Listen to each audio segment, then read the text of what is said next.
Our next speaker is Barry van Damen, who is the CEO and president of the Museum of Life and Science, where some of us spent a wonderful afternoon yesterday, and I guess some of you will be over there again this afternoon.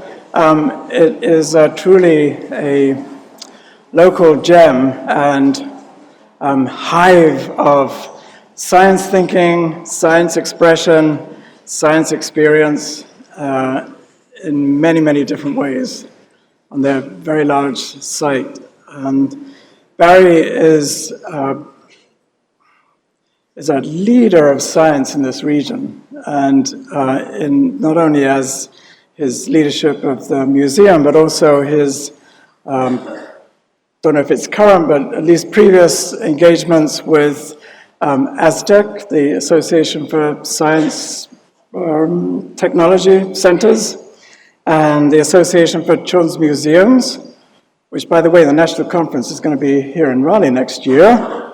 Don't know if that's publicized yet, but that's going to be a really important event. I guess one thing that Barry and I share in common is crediting our childhood with this passion. So, welcome. Thank you for being here.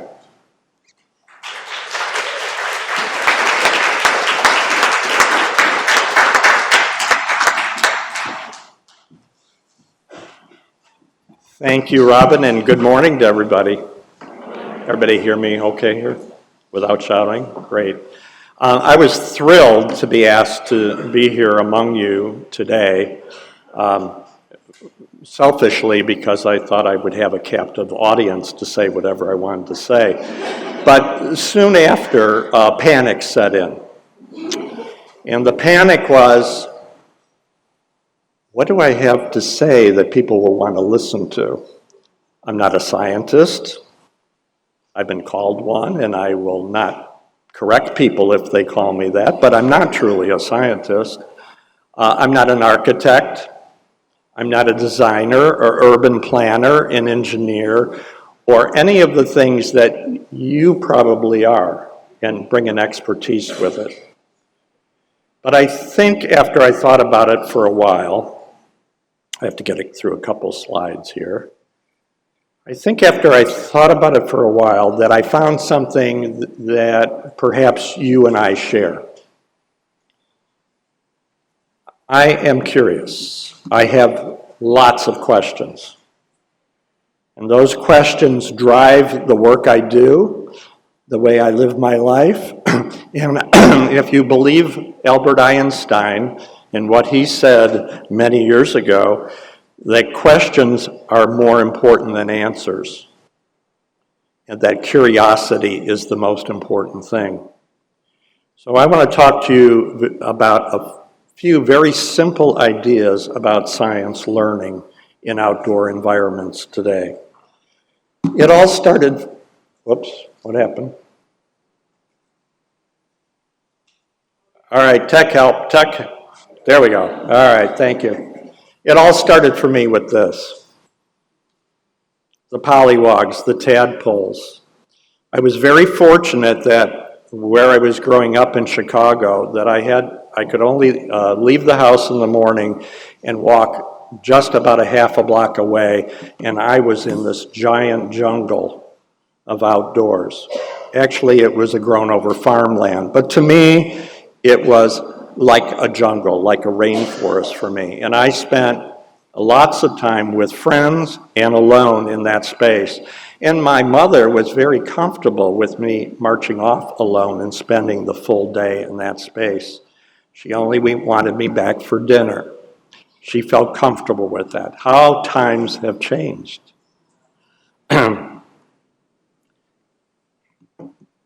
I want to talk to you a little bit about a story, if I may, that occurred, something I saw when I was coming back from some travel at RDU Airport. That's our local airport here. If you're not familiar with it, the baggage claim is down a floor from ticketing.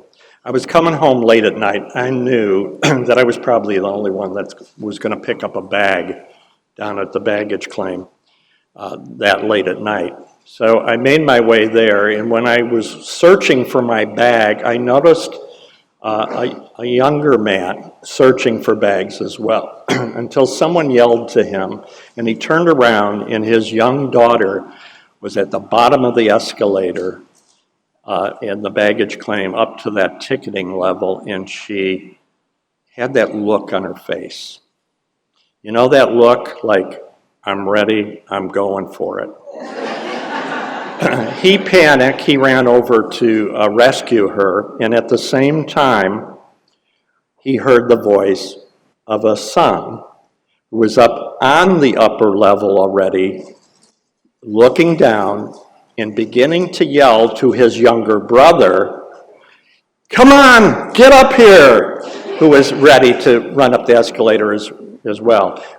If you've had young children and tried to travel with them, you can understand the angst of this young dad in trying to corral those kids, coming home from a trip and trying to find lost luggage.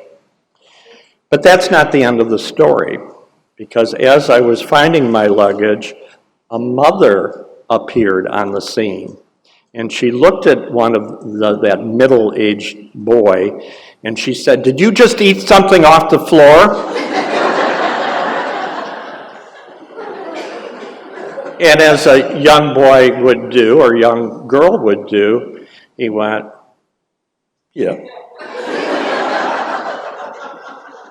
She said, "What was it?" He said, "I don't know." Looked like chocolate.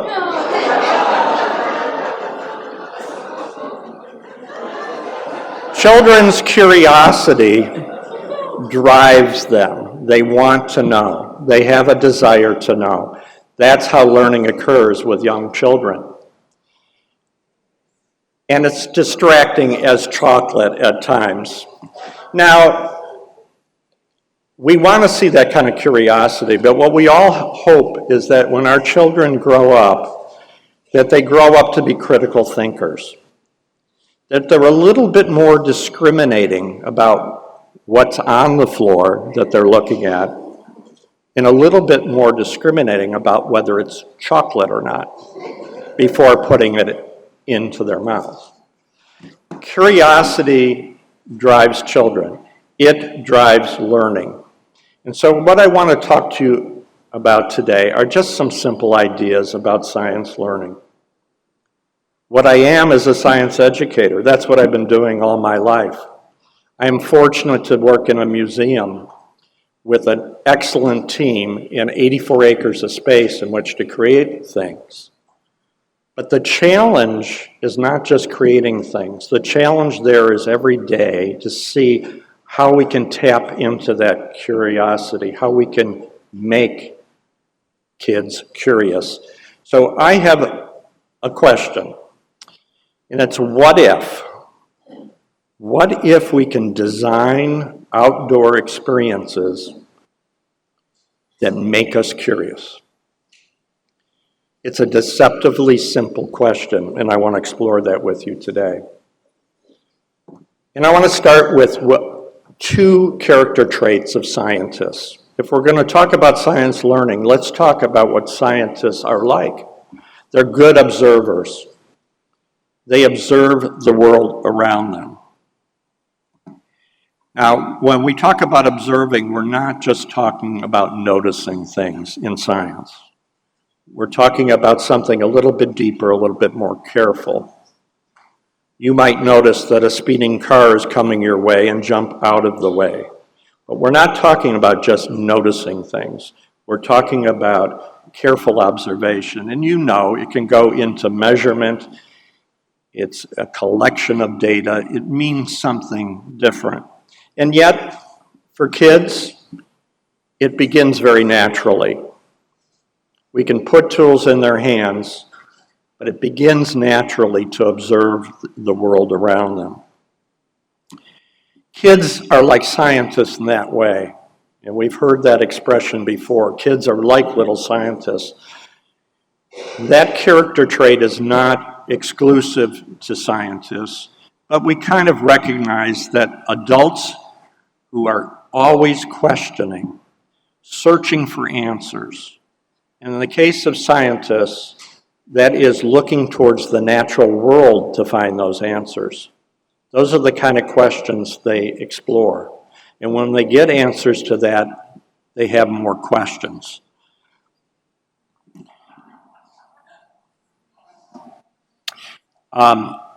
Anybody know who Rachel Carson was?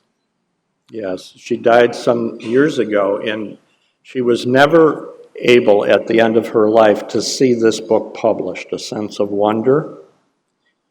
She called it her wonder book, and it was the most important book to her. This is the one she really wanted to write. She got a little distracted by the pesticides in our environment and wrote Silent Spring, which launched the environmental movement. She didn't get back to this to finish it, so it was published after her death. But this is an exploration, I encourage you to read it, a brief exploration of the importance of a sense of wonder, sort of a sixth sense that we all should have, but certainly one to encourage in children.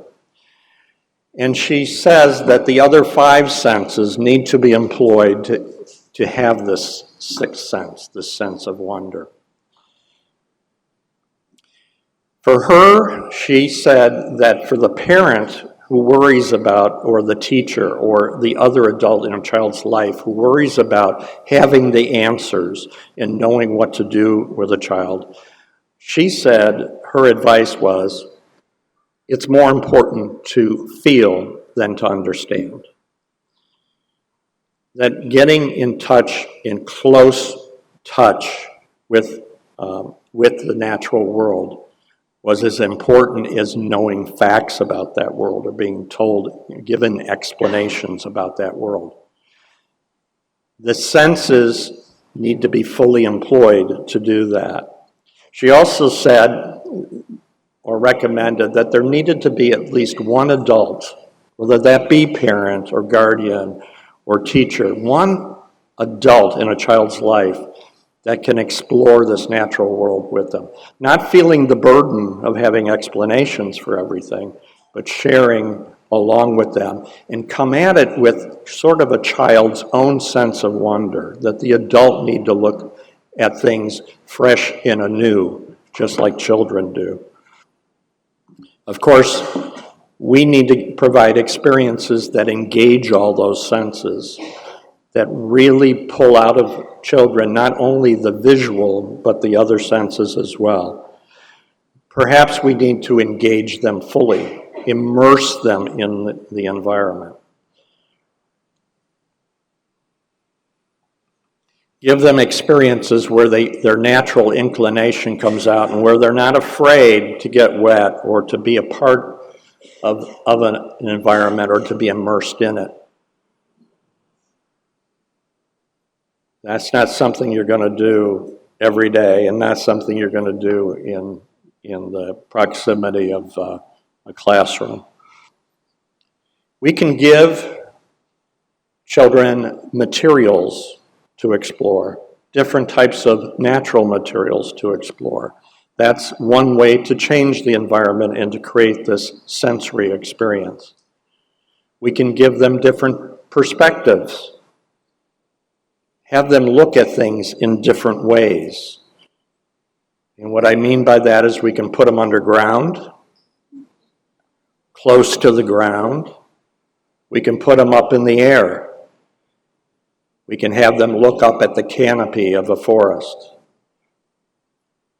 We can focus their attention to these senses within the environment. Focus vision, focus their seeing with the holes in the wall, with the hole in the tree. I saw an example in a museum environment. It was the Desert Museum in Tucson, Arizona. I don't know if anybody's been there.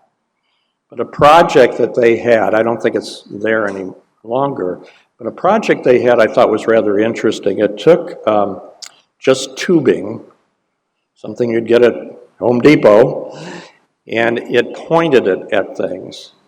It mounted it and put it in the ground, and it pointed it at things. And that's all it did. It invited curiosity, look through this thing, and then the sight was focused on something. I thought it was a clever way. There are many clever ways, but we have to engage our minds in figuring that out. You can use scopes. You can use these professional scopes to focus that attention, but you can also use those simple materials. You can put things in kids' hands. You all know when we say tools, we mean many things by that. They don't have to be expensive tools, but once you put something in a kid's hand, it enhances their focus on the experience. And that's what it's about. We want kids to slow down a little bit. I don't know, how many have children in here? Young children, older children. They were young once, and I bet you found that things are changing, and they continue to change. My son spends a lot of time on video games. He's very distracted by video games and not quite in tune with the environment. We have to make deliberate activities and attempts to get them back and in touch with that environment. Of course, we can add people to the mix and have guided experiences, but we have to let nature be the focus of the questioning. We can put the tools like the hand lens in the child's hand, but we need to make nature the focus of the questions and let the child ask the questions. Of course, art will do this too. Slow a child down, focus on something, concentrate, look at something. I want to take a side note here because people talk about STEAM today and how that art integrates with the science. I'm all for that. I was present at the birth of the acronym STEM. I worked at the National Science Foundation.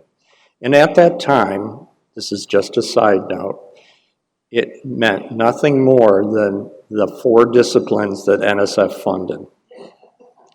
Because when I started there, the acronym, which we always talk, if you work in the federal government, everything's acronyms. You just speak acronyms every day. And so the acronym we spoke was SMET, Science, Mathematics, Engineering, Technology. And I wrote that into a solicitation, a draft of a solicitation for making grants, and sent it up the chain. And someone walked it back to me and said, your supervisor would prefer that we switch this to STEM. And it kind of took off from there. And today, Roger Bybee, a science educator who has studied these things, has identified about 16 different meanings of STEM. STEM has become a curriculum, it's become a class, it's become a lot of things. To me, it's just 4 disciplines that are interrelated. However you think about that, and whether it's STEAM or adding medicine on or whatever, it's all in the service of getting kids to understand a broader world of science, technology. Scientists are also curious.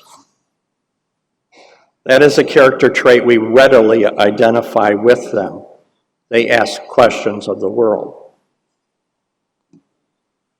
They exhibit almost a childlike quality when they do this. This perennial curiosity always has a question. When they get an answer, they have another question. When children are young, they ask a lot of questions, as we know. Between the ages of 3 and 5, or around 3 to 5, they ask as many as 100 questions a day. And their questions at that age are mostly have transitioned into the why, the how and the why, which, puts terror in the hearts of their parents. Why is the sky blue? I don't know. Here, want some Cheerios? Evasion is a good response to that. But if the parent attempts the answer, what does the child do? Why? Why? And it's not just to annoy you or their parent. It's there because they really want to know. They want to understand. If that answer doesn't satisfy them, they're on to the why, until maybe the parent says, here, want some Cheerios? Now, the questions when they're really young are more about what? What is that? And then it evolves into these more explanatory types of questions. There's a professor at Harvard, his name's Paul Harris, and he studied children's questions. And he says between this age of 2 to 5, he estimates that children ask 40,000 questions. I can't think of adults that I meet today that ask a lot of questions. I meet a lot of adults who are incurious.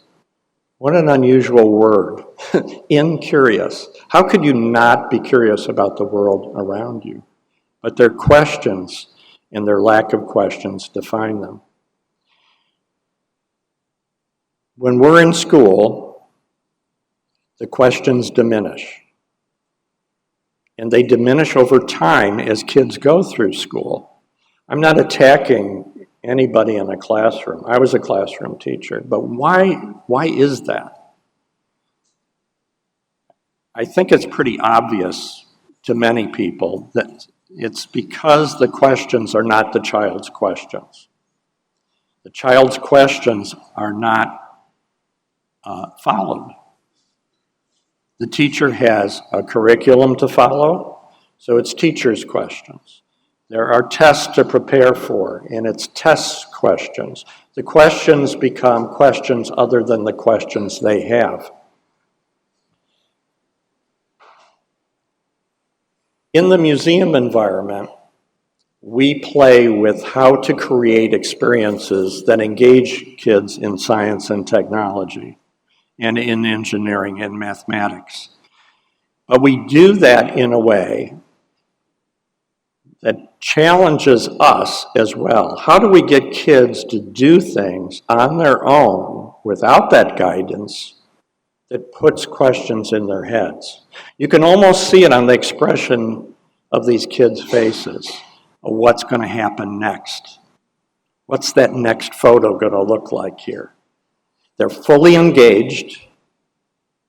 They're trying their own experiment out, and they've got questions. It's the questions they have in their heads that are important to me. We can ask questions. They might verbalize their questions, but it's the realization that kids have questions in their heads. When I was observing those tadpoles when I was young, especially when I was alone and observing those tadpoles, I had nobody to talk to. I wasn't speaking out loud and asking questions, but you can be sure that I was asking questions in my head about those tadpoles. And as I watched them grow and those legs form and turning into frogs, I had lots of questions about that. I had questions about that in lots of things that I experienced in nature. Now, in a museum environment, creating these kinds of exhibits is not an easy task because we don't know exactly what a child is going to think or the child's going to ask. Children have a funny way of using an exhibit in a way you never planned. When some of you were on the trip yesterday to the museum, I pointed out to you that I observed a toddler go up to a drainage grate on our property. Here we're trying to show you all the beautiful things we created. And this toddler, with a water cup in hand, goes up to a grate away from his mom, takes a big gulp of water, crouches down over that grate, and goes... We couldn't have designed that better. And there were questions in that child's head. What's going to happen if I do that? We have to look for ways to create for kids that will get them their wonder sparked and engage them in those questions. But it doesn't have to be a fancy exhibit that costs a lot of money. It can be the natural world. The same type of activity can happen outside. It may be prompted, it may be not prompted. The child just discovers a way to explore things. It might be with a teacher or a parent engaging with them, but the materials have to be there. The natural environment has to be there for them to engage, and perhaps tools, like here. This is, by the way, is our dinosaur dig, and we've given them sieves to explore the material and find shark's teeth in it. So it not only becomes the question about what is it, it leads to other questions. Well, where did this come from? And how old is it? What is, question after question. If you've got money and you can invest in experiences, you can create things that naturally engage. There isn't a child that goes up to the seed launch tower where they take models of seeds and send it up on a conveyor belt to the top and watch it fall. There isn't a child that doesn't get engaged in that and want to try it over and over again. They can explore things that don't exist anymore. And they can do that full body, exercising their motor skills here, but also it can lead to questions about the past. They can engage with variables, like controlling a sailboat in our sailboat pond. See, real science happens, as Elizabeth Blackburn said, when you're immersed in a question. Our job is to figure out a way to get kids immersed in questions. And that might be immersed in the experience that leads to the questions. So what if? What if we truly can create experiences that make us curious, that lead to these questions? What if we can create the environment and the experiences that engage children in such a way that it leads to questions, that challenges their imagination? Would we have less of this and maybe more of this, or less of this and more of this? What if? The job, I think, is up to you now. Now, I don't know that every child should have an experience with tadpoles or frogs when they're young. There are many things to get interested in when you're young. But like Rachel Carson said, and I believe with my whole heart, is that we lose that child if we don't engage them early. And I believe that we need to engage them in a natural world. So I leave you with that question. What if? Thank you.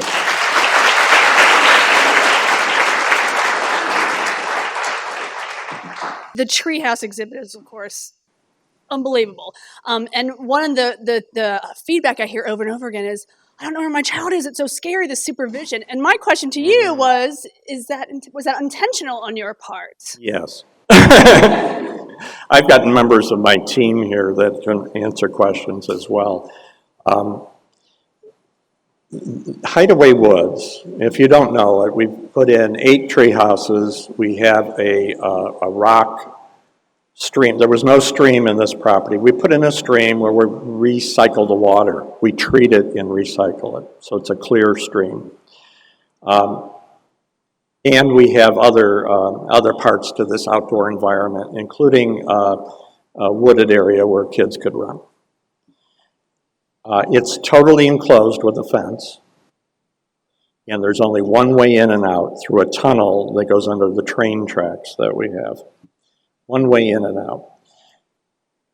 But when we thought about creating an experience, we said, look, parents are not feeling comfortable about letting their kids roam the way I was allowed to roam when I was a child. They're not comfortable with that. The news has made us so, it made me too, by the way. I didn't let my kids just roam around. I wanted to know where they were. It's made us kind of afraid, not kind of afraid, it's made us afraid, you know. And so there are parents that don't want their kids to walk in a natural stream either. You know, there's these amoebas that will eat your brain, and there are all kinds of things that can happen to you in the wild. So it's a dangerous place to many parents. It's also not accessible to many parents. You know, where do you go in the wild? Some know that and do that very well, and then there are others that wouldn't have a clue of where to take their kids to do that. So that was in our heads when we created this experience. But we wanted it to feel, you know, this is a long way to get to your question, but what we wanted parents to feel is a little bit of the danger that a natural environment presents. The rocky stream has slippery rocks. Have kids fallen on it? Yeah. Have people said to me, you're going to do what? You're going to put a rocky stream in there? Won't kids fall? Yes, kids will fall. There are parents in there every day with their kids wading through that stream and making those little boats and floating them down that stream. There are people climbing in these tree houses. By the way, adults go in these tree houses too. So you can follow your child, but you're probably not as fast as your child. So I watched it yesterday. There's a mother, and she's standing down there, and she's calling out her young daughter's name, not getting a response. And the daughter is like, you know, I'm over here, climbing up to a higher tree house. Yes, we have parents that come at this in different ways. Some are just like, go for it. Others are very fearful. I think the ones that are really, really fearful have separated themselves out, but others are learning along the way. We also have staff that are out there, and we give a little comfort to parents, like, oh, believe me, it's safe, and you know they'll be okay, and encourage them to play in that area. So long answer, I'm sorry, but yeah. What about the parents as far as, you know, we go out to playgrounds and we see the kids playing and the parents are sitting there on their phone themselves? You know, how do we get them engaged? I mean, it's almost like we need to have a program for them. Mm-hmm. Well, that's an excellent question, and one that I don't have a complete answer for, but I'll tell you that in the museum world, the science museum world, or the museum world in general, when, you know, we've had the iPhone for a little over 10 years now. When it appeared on the scene, and then other devices like it, museum folks pretty much rejected the idea that parents would be using that phone and tried to force things. You know, force you not to use your phone when you're in there. There's an expectation on some educators' part that every parent needs to watch the child and be engaged with the child every step of the way through a museum environment. I can tell you from my experience being a parent, I'm pooped at times, you know. I don't want to do that. So we took a different approach. We put soft furniture around the museum, so parents could sit with their phone, could sit and watch their child. We see a balance of those that do that, who maybe are just too tired to do it, or maybe they just played with the child and now they're ready for a rest. We see a balance there between those and those that are more engaged. We have another area I'll just mention. It involves blocks. They're called Kapla blocks. They're all the same size and shape, and you can build enormous structures with these blocks. They don't hook together, you just pile them up. Every day in that exhibit, parents are engaged with children. We put soft furniture in there too, but we see a parent, a mom or a dad, on the floor or off a table, building with their child. So I suspect that it's not about trying to force somebody.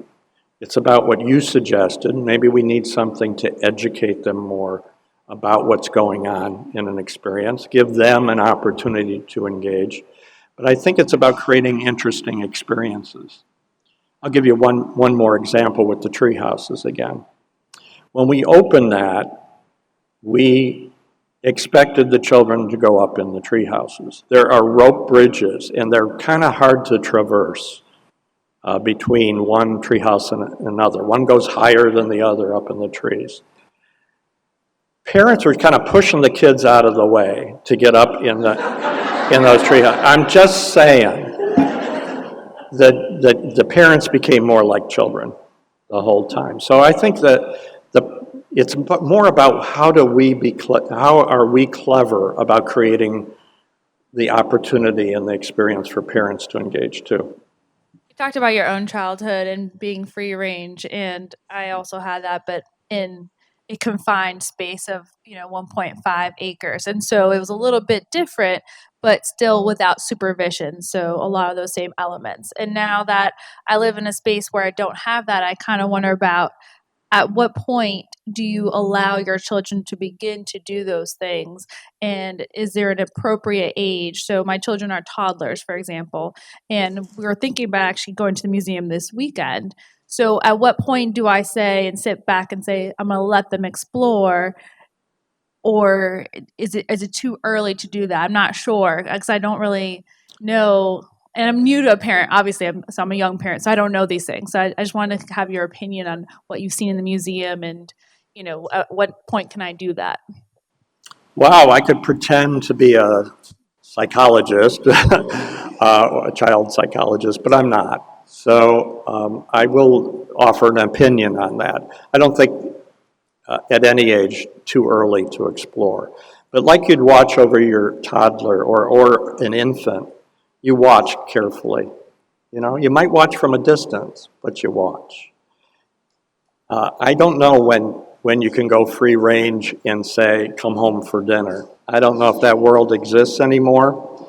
I think there are some safety concerns, but the world is not probably any more dangerous than it was 50 years ago. It's just it sounds so much more dangerous to us. There's probably a psychologist in the room that can answer that question better. Any other questions? Robin? Yeah, thank you.